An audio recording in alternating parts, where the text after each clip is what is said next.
আসসালামু আলাইকুম, সবাই কেমন আছেন? আশা করছি সবাই অনেক ভালো আছেন। আমি আল্লাহ তাআলার রহমতে অনেক ভালো আছি।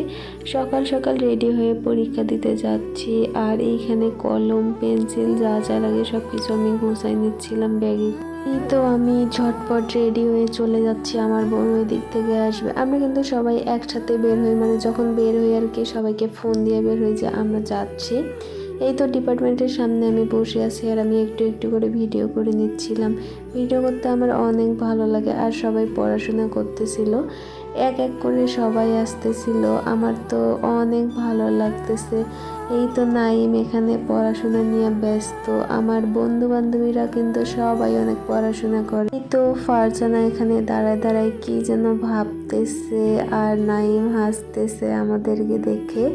তো পরীক্ষার রুমে সবাই অনেক পড়াশোনা করে। এরপরে চলে আসলাম প্লাস্টিকের দোকানে। এখানের জিনিসগুলো আমার এত ভালো লাগে কি আর বলবো।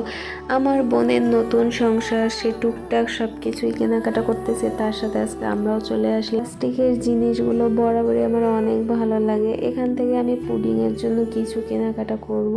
তো রাতে এসে পুডিং বানাচ্ছিলাম আর ক্যারামেলগুলো সেট করে দিলাম। আর একদিকে হচ্ছে আলুর ডাল রান্না করব। আমি তো আলুগুলো সিদ্ধ করে নিছি। আর দেখেন কাজ শুধু আমার সব জমে আসছে। তো এইখানে আমি পেঁয়াজ রসুন সবগুলো ভালো করে হচ্ছে ভুনাই নিচ্ছিলাম। এরপর যখন ব্রাউন কালার হবে তারপর আমি আলুর ডালগুলো এখানে ঢেলে দেব। আমার হাতের আলুর ডাল কিন্তু খেতে অনেক মজা গাইস, সবাই অনেক প্রশংসা করে। মানে আমার নিজের রান্না নিজের অনেক ভালো লাগে, আর নিজের হাতের রান্না খেতে খেতে মোটা হয়ে যাচ্ছি। তো আমি এখানে আলুর ডালগুলো ঢেলে দিলাম। ঢালার পর আমি ভালো করে নেড়ে দিচ্ছি। একটু পরেই কিন্তু আমি ডিমগুলো দিয়ে দিব। আপনারা কারা কারা আলুর ডাল আর ডিম পছন্দ করেন কমেন্ট করে জানাবেন। আলুর ডাল আর ডিম কিন্তু আমাদের উত্তরবঙ্গের বিখ্যাত খাবার। আর আজকের ভিডিওটা এখানেই শেষ করছি। সবাই ভালো থাকবেন, সুস্থ থাকবেন, আল্লাহ হাফেজ।